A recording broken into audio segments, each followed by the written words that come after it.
का दीपक है। ध्रुव को तो मैं खो चुकी हूँ। उत्तम भी अगर कहीं चला गया तो हमारा क्या होगा? देख लिया तुमने, ये है माता, ऐसी होती है ममता। और एक तुम हो कि ध्रुव हरदम तुम्हारी आंखों में कांटे के समान खटकता रहता था। तुम यही चाहती थी ना कि राजमहल तुम्हारा हो जाए, यह ऐश्वर्य तुम्हारा हो जाए, मेरे राजकोष, मेरे सिंहासन पर तुम्हारा अधिकार हो जाए। तो ले, मैं सब कुछ तुम्हें देता हूं और सुनीति को लेकर अपने पुत्र की खोज में जा रहा हूं। यदि वो हमें ना मिला तो हम भी लौट कर नहीं आएंगे। तू बिठा ले अपने पुत्र को राज सिंहासन पर और जैसे चाहे वैसे राज कर। हम जा रहे हैं। चलिए महारानी सुनीति। महाराज,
बालक, आप कौन है महात्मन? तुम प्यासे हो और मैं तुम्हारे लिए जल लाया हूँ। क्या इतना जान लेना पर्याप्त नहीं है? मैं जल पीना नहीं चाहता। मैं भगवान विष्णु से मिलने जा रहा हूँ। बहुत लंबी यात्रा करनी है मुझे। जल नहीं पियोगे तो लंबी यात्रा कैसे करोगे? धर्म की साधना के लिए शरीर की रक्षा करना बहुत आवश्यक होता है बालक। लो, थोड़ा सा जल पी लो।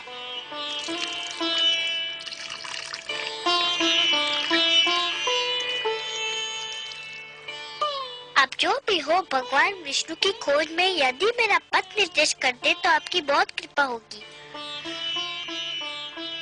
तुम जितने कोमल हो पुत्र, तुम्हारा संकल्प उतना ही कठोर है।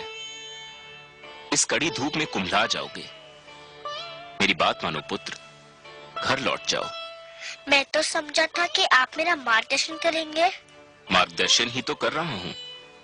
देखो, यहाँ से एक मार्ग तुम्हारे घर की ओर भी तो जाता है। वो भी मिलता है, मुझे घर लौट जाने को कहता है। कोई भी भगवान विष्णु का पता नहीं बताता। मैं उनसे मिले बिना घर नहीं जाऊंगा। ये जानकर भी नहीं कि तुम्हारी खोज में तुम्हारे माता पिता दिशाएं छान रहे हैं। आपको किसने बताया? मैं तो तुम्हें भी बता सकता हूँ। बता क्या, मैं तो तुम्हें दिखा भी सकता हूँ। देखना चाहोगे? देखो। माते! संभलिए महाराज। आप कौन है? आप मेरे माताजी के पास ले जा सकते हैं? तो फिर भगवान विष्णु के पास भी ले जा सकते हैं। मुझे बताइए आप कौन है? मैं नारद हूँ बालक, देवर्षि नारद। बारंबार प्रणाम आपको करता हूँ देवर्षि नारद। मुझे बताइए भगवान विष्णु कहाँ रहते हैं? भगवान विष्णु तो क्षीर सागर में शेषनाग की शैया पर निवास करते हैं पुत्र। चलिए ले चलिए मुझे क्षीर सागर। यही तो समस्या है पुत्र। क्या समस्या है? कोई प्राणी जीते जी क्षीर सागर में नहीं जा सकता। क्षीर सागर में मनुष्य की आत्मा जा सकती है, उसका शरीर नहीं। जब तक कोई प्राणी इस जीवन के बंधन में बंधा है, तब तक वो क्षीर सागर नहीं जा सकता। मृत्यु के पश्चात ही वहां जाया जा सकता है बालक। पर मैं तो जीते जी उनसे मिलना चाहता हूँ। मैं मृत्यु से नहीं डरता, किंतु मैं उनसे मिले बिना मरना नहीं चाहता। तुमने तो मुझे चक्कर में डाल दिया पुत्र। एक बात कहूँ देवर्षि? अवश्य कहो पुत्र। मनुष्य तो मृत्यु के पश्चात ही उनसे मिल सकता है, पर वे स्वयं तो किसी भी जीवित प्राणी से मिल सकते हैं ना? मेरी बुद्धि की परीक्षा मत लो। तुम क्या कहना चाहते हो बालक? यही कि यदि मैं उनके पास नहीं जा सकता, पर वो तो मेरे पास आ सकते हैं ना? हाँ, ये तो संभव है, किंतु इसके लिए बड़ी कड़ी तपस्या करनी होगी। करूँगा, करूँगा, कड़ी से कड़ी तपस्या करूँगा। सोच लो बालक, बड़ी कठिन राह है ये। कष्ट ही कष्ट है इस राह में। भगवान विष्णु के दर्शन के लिए मैं हर कष्ट हंस के सह लूंगा। पहले तुमने मुझे प्रणाम किया, अब मैं तुम्हें, तुम्हारे साहस, तुम्हारे दृढ़ निश्चय को प्रणाम करता हूं। इतना छोटा बालक और इतना बड़ा संकल्प, इतना साहस। अच्छा तो सुनो, तुम्हें उस वन में जाना होगा, दूर अंदर तक। वहां जाके तुम्हें एक मंत्र का जाप करना होगा, निरंतर, तार तोड़े बिना। जाप एक पल के लिए भी नहीं टूटना चाहिए। मुझे मंत्र दीजिए। कहो, ओम नमो भगवते वासुदेवाय। ओम नमो भगवते वासुदेवाय। ओम नमो भगवते वासुदेवाय। ओम नमो भगवते वासुदेवाय। ओम नमो भगवते वासुदेवाय। ओम नमो भगवते वासुदेवाय। ओम नमो भगवते वासुदेवाय। ओम नमो भगवते वासुदेवाय। ओम नमो भगवते वासुदेवाय। ओम नमो भगवते वासुदेवाय। देवर्षि, माते प्रणाम।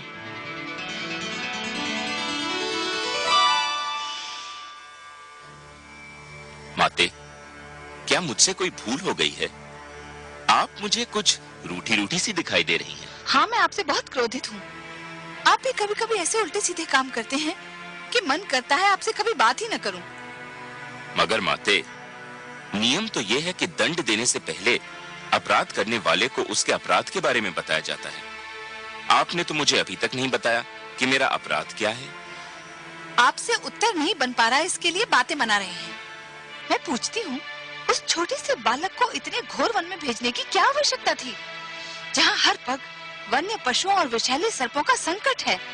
ओह, तो माता मुझसे इसलिए रुष्ट हैं कि मैंने ध्रुव को वन में क्यों भेज दिया? और नहीं तो क्या, मंत्र का जाप ही तो करना था। वो तो ध्रुव वहाँ भी कर सकता था जहाँ आप उसे मिले थे। एक कोमल काया को इतना बड़ा कष्ट देने की क्या आवश्यकता थी? परंतु माते, जहाँ मैं ध्रुव से मिला था वह एक खुला क्षेत्र था। तो क्या हुआ? नारायण नारायण।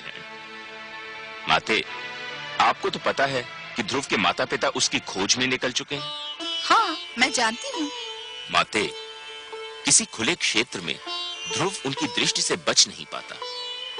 कभी न कभी वह उसे देख ही लेते। यदि वह उसे देख लेते तो फिर घर ले जाने का प्रयत्न करते। यदि वो उसे घर ले जाने का प्रयत्न करते तो मंत्र के जाप का तार टूट जाता। यदि मंत्र के जाप का तार टूट जाता तो ध्रुव की तपस्या भंग हो जाती, और यदि ध्रुव की तपस्या भंग हो जाती तो भगवान विष्णु से मिलने की उसकी मनोकामना पूर्ण न हो पाती। इसलिए मैंने उसे एक ऐसे स्थान पर भेज दिया है जहां उसे कोई देख न सके। माते, ठीक है, किंतु तुम जानते हो ना कि ध्रुव मुझे कितना प्यारा है। यदि उसे कोई हानि पहुंची तो माते, मैं उसके भाग्य के लिखे को तो नहीं बदल सकता। मैंने तो वही किया जो मुझे इन परिस्थितियों में उचित लगा। क्या अब भी आप मुझसे रुष्ट हैं? नहीं, परंतु संतुष्ट भी नहीं हूँ। एक बात कहूं माते? कहो। आप जब भी क्रोधित होकर मुझे डांटती हैं, तो मुझे बहुत आनंद मिलता है। मुझे यूं लगता है मानो किसी सुंदर मधुवन से मुझ पर फूलों की वर्षा हो रही हो। नारायण नारायण।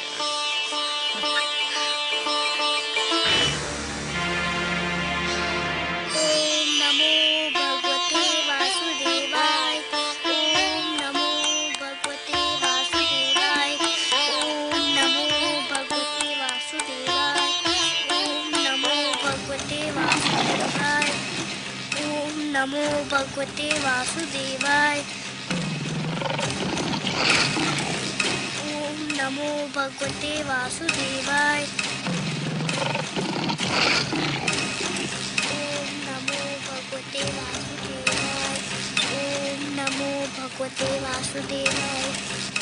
ओम नमो भगवते वासुदेवाय। ओम नमो भगवते देवाय। ओम नमो भगवते वासुदेवाय। ओम नमो भगवते वासुदेवाय। ओम नमो भगवते वासुदेवाय। ओम नमो भगवते वासुदेवाय। ओम नमो भगवते वासुदेवाय। ओम नमो भगवते वासुदेवाय। ओम नमो भगवते वासुदेवाय। ओम नमो भगवते वासुदेवाय। ओम नमो भगवते वासुदेवाय। नारायण नारायण। आइए देवर्षि, आइए, स्वागत है आपका। बताइए, तो क्या आपकी कृपा दृष्टि हुई ध्रुव पर? क्या आपका मार्गदर्शन मिला उसे? ध्रुव का मार्गदर्शन आपने भी किसके पास भेज दिया था मुझे? वो बालक है ना, न जाने किस मिट्टी का बना हुआ है। देखने में तो छोटा सा है, परंतु संकल्प इतना दृढ़ कि बड़े बड़ों की बुद्धि चकरा जाए। इतनी छोटी सी आयु में इतनी महान अभिलाषा, और अब इस बात पर अड़ा हुआ है कि भगवान को स्वयं ही उसके पास आना पड़ेगा, और इसके लिए कुछ भी सहने को तैयार है। प्रभु, उसका मार्गदर्शन करते करते तो मैं अपना मार्ग भूलते भूलते बचा। उसे मेरे मार्गदर्शन की आवश्यकता नहीं लगती प्रभु।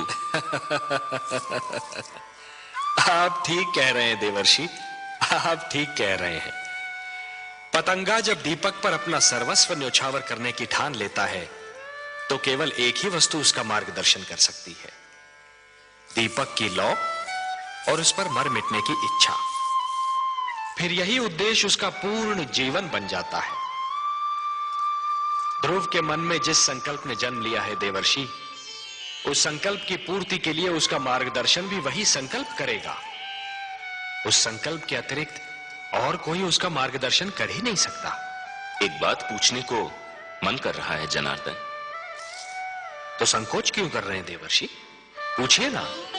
हे विश्वेश्वर, जब ध्रुव के संकल्प से ही उसका मार्गदर्शन होना था, तो फिर उसके मार्गदर्शन के लिए आपने मुझे क्यों भेजा? यदि चंद्रमा उदित ही न हो देवर्षि, तो अंधियारी रात्रि के यात्री को कौन बताए कि उसकी यात्रा किस दिशा में होनी है? आपने चंद्रमा बनकर ध्रुव की आकांक्षा को दिशा दे दी देवर्षि। यह कोई साधारण और सरल कार्य नहीं था। मैं जानता था कि यह कार्य केवल आप ही कर सकते हैं देवर्षि, केवल आप, क्योंकि आप सृष्टि के सबसे श्रेष्ठ मार्गदर्शक हैं। जो आपने किया वो केवल उचित ही नहीं था, बल्कि सराहनीय भी था। आपकी सराहना के लिए बहुत बहुत। भार्या पार्वती से मिलने कैलाश पर्वत गई है। इस पुराण में है निहित, इस पुराण में है निहित और योग ध्यान विष्णु पुराण, विष्णु पुराण, विष्णु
पे चल सुजान विष्णु पुराण,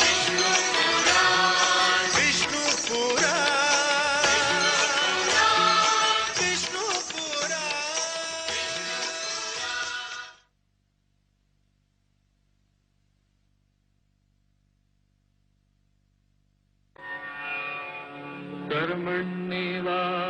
कर्मण्येवाधिकारस्ते मा फलेषु कदाचन मा कर्मफलहेतुर्भो मा ते संगोऽस्त्वपि कर्मणि।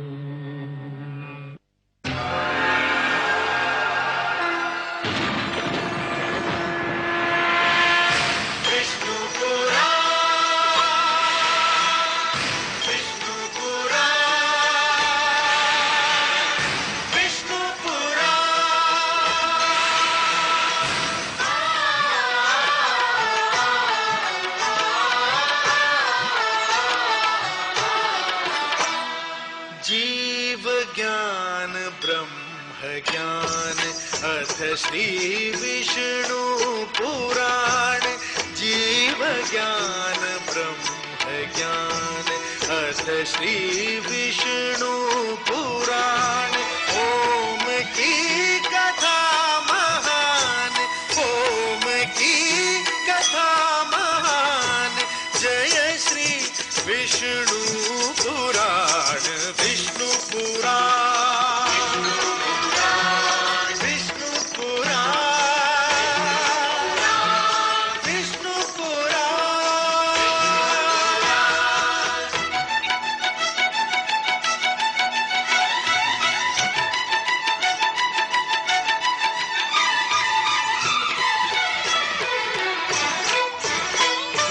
प्रकटे कब तीन लोक, जन्म मृत्यु हर्ष शोक, जन्म मृत्यु हर्ष शोक। पृथ्वी जल वायु गगन, प्रकटी कब ज्योत अगन, प्रकटी कब ज्योत अगन। इस पुराण में है निहित, इस पुराण में है निहित, जप तप और योग ध्यान विष्णु पुराण, विष्णु पुराण, विष्णु पुराण। मैं माँ हूँ, धरती माँ। जीने के कुछ नियम होते हैं, कुछ सिद्धांत होते हैं, जिनका पालन करना मानव का कर्तव्य है।